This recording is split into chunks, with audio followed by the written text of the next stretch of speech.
In 1739, a duck walked into a Parisian cafe, and everyone stopped to stare. Not because it was alive, but because it was a machine that could eat, digest, and even quack like a real duck. This wasn't science fiction. It was the work of a French inventor who dared to mimic life itself. Meet Jacques de Vaucanson, a genius so ahead of his time he built machines that looked like they had souls. His most famous creation? A duck that didn't just move, it ate, swallowed, and even excreted food. And it wasn't just a trick, it was a masterpiece of engineering. The duck wasn't just a toy, it was a statement. A demonstration of how machines could mimic nature's most complex processes. It chewed, swallowed, and even produced a realistic digestive residue. The audience was stunned, not just by the mechanics, but by the illusion of life. Vaucanson used hidden bellows, pistons, and a complex system of levers to simulate digestion. The duck's internal mechanisms included a fake stomach, a simulated esophagus, and even a tiny, moving tongue. Every movement was choreographed by invisible gears.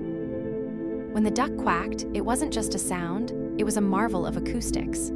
Tiny reeds vibrated in a chamber, mimicking a real duck's call.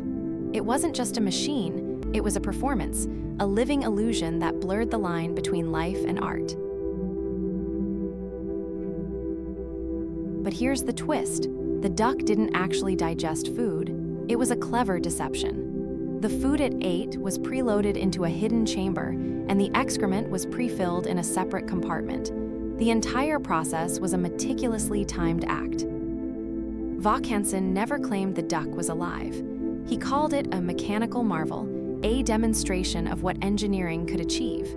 Still, the public was mesmerized, believing they were witnessing the birth of artificial life.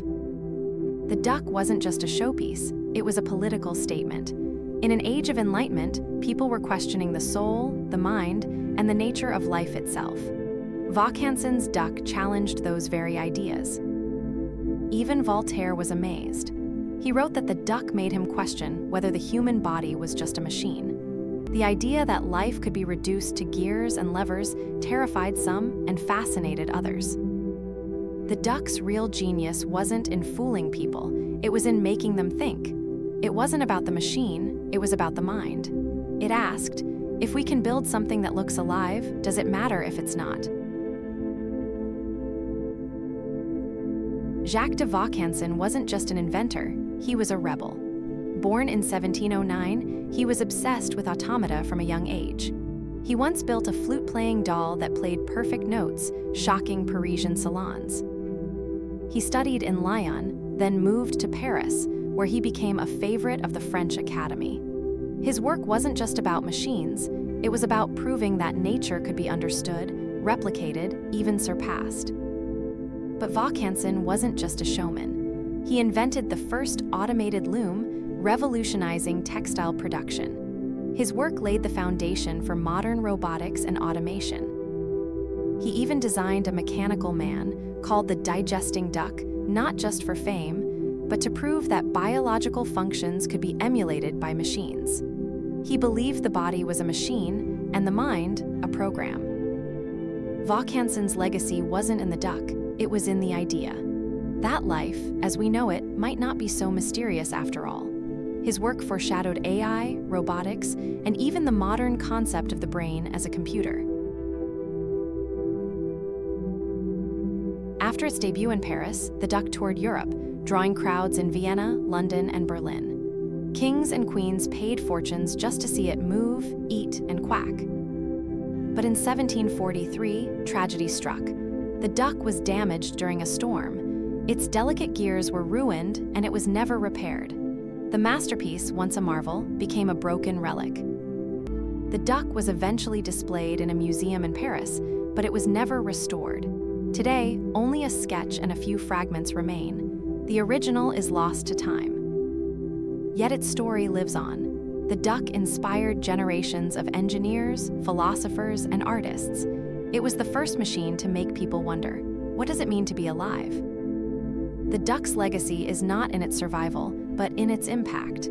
It changed how we think about life, machines, and the boundaries between them. It was never meant to be real, it was meant to be thought-provoking. Today, we build AI that learns, robots that walk, and machines that mimic human behavior. But we still ask the same question Vaucanson posed: can a machine be alive? The duck was a metaphor.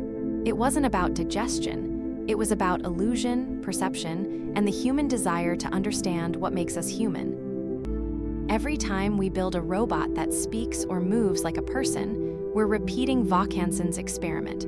We're testing the edge of what we consider real. The duck reminds us that wonder doesn't require truth. Sometimes, the most powerful stories are the ones that aren't real, but feel real. In the end, the duck wasn't a machine. It was a mirror, and it showed us not what machines could be, but what we are. So the next time you see a robot, a chatbot, or even a clever AI, remember the duck. It didn't eat, digest, or live, but it made us think. It wasn't about the mechanics. It was about the mystery, the moment when a machine made us question the soul. And that's the true legacy of Jacques de Vaucanson, not the duck, but the wonder it sparked, a wonder that still echoes in every robot we build. Because in the end, the most important thing is whether a machine is alive, but whether it makes us feel alive. The duck didn't fool anyone. It taught us to question. And in that moment, it became more than a machine. It became a mirror to the human spirit.